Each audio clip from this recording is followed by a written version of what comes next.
ದೇವರು ನಮಗೆ ಸ್ತೋತ್ರ. ಇವತ್ತು ನಾವು ಎರಡು ವಿಷಯಗಳನ್ನ ನೋಡಲಿದ್ದೇವೆ. ಒಂದು ಗಾಡ್ಸ್ ಡಿಸೈನ್ ಅಂತ, ಇನ್ನೊಂದು ಸೈತಾನ ಡಿಸೈನ್. ಯಾವಾಗ ನೀನು ಯೇಸು ಕ್ರಿಸ್ತನನ್ನ ಸ್ವಂತ ರಕ್ಷಕನಾಗಿ ಅಂಗೀಕರಿಸಿಕೊಳ್ತೀವೋ, ಯಾವಾಗ ನೀನು ಯೇಸು ಕ್ರಿಸ್ತನನ್ನು ನಂಬ್ತೀಯೋ, ದೇವರು ನಿನ್ನ ಕುರಿತಾಗಿ ಅದನ್ನು ಡಿಸೈನ್ ಅನ್ನು ಮಾಡ್ತಾನೆ. ಆತನು ಹಂತ ಹಂತವಾಗಿ ಬ್ಲೆಸ್ಸಿಂಗ್ಸ್ ಗಳನ್ನ, ಹಂತ ಹಂತವಾಗಿ ಗಿಫ್ಟ್ಸ್ ಗಳನ್ನ, ಹಂತ ಹಂತವಾಗಿ ಎಲ್ಲ ಸಕ್ಸಸ್ ಗಳನ್ನ ಇಟ್ಟಿರ್ತಾನೆ. ಇವುಗಳ ಮಧ್ಯದಲ್ಲಿ ನೋಡುವಾಗ ಆತನು ಈ ಬ್ಲೆಸ್ಸಿಂಗ್ಸ್ ಇನ್ನ .1 ಬ್ಲೆಸ್ಸಿಂಗ್ಸ್ ಟು .2 ಬ್ಲೆಸ್ಸಿಂಗ್ ಅಲ್ಲಿ .2 ಬ್ಲೆಸ್ಸಿಂಗ್ ಇಂದ .3 ಸಕ್ಸಸ್ ಗೆ ಹೋಗಬೇಕಾದ್ರೆ ಅಲ್ಲಿ ಕೆಲವುಗಳನ್ನ ನೀನು ಸ್ಟಫ್ ಅನ್ನ ಎದುರಿಸಬೇಕಾಗುತ್ತೆ. ನಿನಗೆ ಬರುವಂತಹ ಶೋಧನೆಗಳನ್ನ ನೀನು ಎದುರಿಸಬೇಕಾಗುತ್ತೆ. ನೀನು ಈ .1 ಟು .2 ಸಕ್ಸಸ್ ಆಗಿ .2 ಸಕ್ಸಸ್ ಇಂದ .3 ಬ್ಲೆಸ್ಸಿಂಗ್ ಗೆ ನೀನು ಹೋಗಬೇಕಾದ್ರೆ ನೀನು ಅನೇಕ ಶೋಧನೆಗಳನ್ನ ಎದುರಿಸಬೇಕಾಗುತ್ತೆ.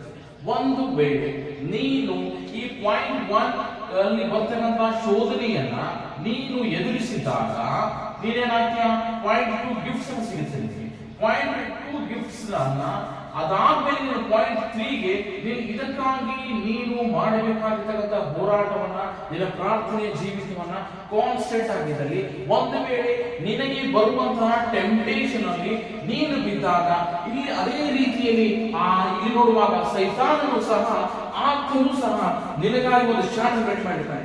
ನಿನಗಾಗಿ ಸಹ ಆತನ ಒಂದು ಡಿಸೈನ್ ಅನ್ನ ಆತನು ಇಲ್ಲಿ ಮಾಡಿರ್ತಾನೆ. ಇಲ್ಲಿ ನೋಡಿವಾಗ ನೀನು ನಿನಗೆ .2 ಇಂದ .3 ಬರಬೇಕಾದ್ರೆ ಆ ಒಂದು ಬರುವಂತ ಶೋಧನೆಯನ್ನ ನೀನು ಎದುರಿಸಲಾರದೆ ಆ ಶೋಧನೆಯಲ್ಲಿ ಒಳಗಾದಾಗ ಆಗ ನೀನೇನಾಗ್ತೀಯ, ಸೈತಾನನ ಡಿಸೈನ್ ಅನ್ನು ಸೈತಾನನನ್ನ ಆತನು ಅನೇಕ ವಿಷಯಗಳಿಗೆ ಆತನ ತೆಗೆದುಕೊಂಡು ಹೋಗ್ತಾನೆ.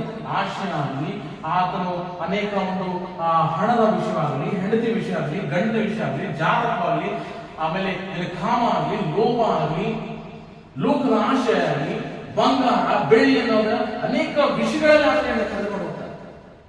ನೀನು ಇವುಗಳಲ್ಲಿ ನೀನು ಎಲ್ಲಾದ್ರೂ ನೀನು ಕರೆದುಕೊಂಡು ಹೋಗುವಾಗ ನೀನು ತಿರುಗಿ ಪಶ್ಚಾತ್ತಾಪವನ್ನು ಪಟ್ಟು ನೀನು ತಿರುಗಿ ಬಂದರೆ, ನೀನು ಪಶ್ಚಾತ್ತಾಪ ಪಟ್ಟು ತಿರುಗಿ ಬಂದಾಗ ನೀನೇನ್ ರೀತಿಯ .3 ಬ್ಲೆಸ್ಸಿಂಗ್ಸ್ ಅನ್ನು ನೀನು ಪಡೆದುಕೊಳ್ಳೋಣ.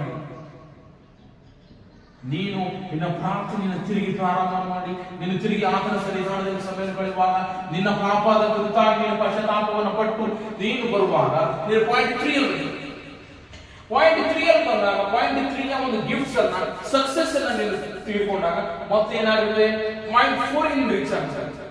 .4 ಬ್ಲೆಸ್ಸಿಂಗ್ಸ್ ಆಗಲಿ, .4 ನೀನು ಗಿಫ್ಟ್ಸ್ ಆಗಲಿ, ನೀನು ಸಕ್ಸಸ್ ಆಗಬೇಕಾದ್ರೆ ಮತ್ತೆ ಅಲ್ಲಿ ನಿನಗೆ ಸ್ಟಫ್ ಅನ್ನು ಇರ್ತದೆ, ಮತ್ತೆ ಶೋಧನೆ ಇರ್ತದೆ.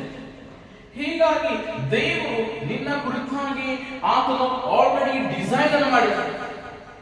ನೀನು ಯಾವ ಯಾವ ಸಂದರ್ಭದಲ್ಲಿ ನೀನು ಗಿಫ್ಟ್ಸ್ ಅನ್ನು ಹೊಂದಿಕೊಳ್ಬೇಕು, ಯಾವ ಯಾವ ಸಂದರ್ಭದಲ್ಲಿ ನೀನು ಬ್ಲೆಸ್ಸಿಂಗ್ಸ್ ಅನ್ನು ಹೊಂದಿಕೊಳ್ಬೇಕು, ಯಾವ ಯಾವ ಸಂದರ್ಭದಲ್ಲಿ ನೀನು ಸಕ್ಸಸ್ ಅನ್ನು ಹೊಂದಿಕೊಳ್ಬೇಕು ಎಂಬುದಾಗಿ ದೇವರು ಆಗಲೇ ಆತನು ಡಿಸೈನ್ ಅನ್ನು ಮಾಡಿದ್ದಾನೆ.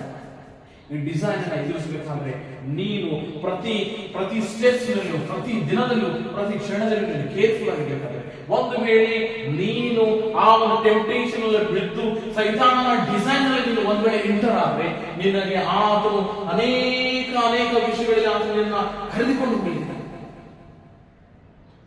ಯೋಚನೆ ಮಾಡು, ನಾನು ಈ ದಿನದಲ್ಲಿ ದೇವರ ಡಿಸೈನ್ ಅಲ್ಲಿ ಇದ್ದೇನಾ, ಇಲ್ಲವೇ ಈ ದಿನದಲ್ಲಿ ನಾನು ಸೈತಾನನ ಡಿಸೈನ್ ಅಲ್ಲಿ ಇದ್ದೇನೆ ಎಂಬುದಾಗಿ ನೀನು ಯೋಚನೆಯನ್ನ ಮಾಡ್ತಾರೆ.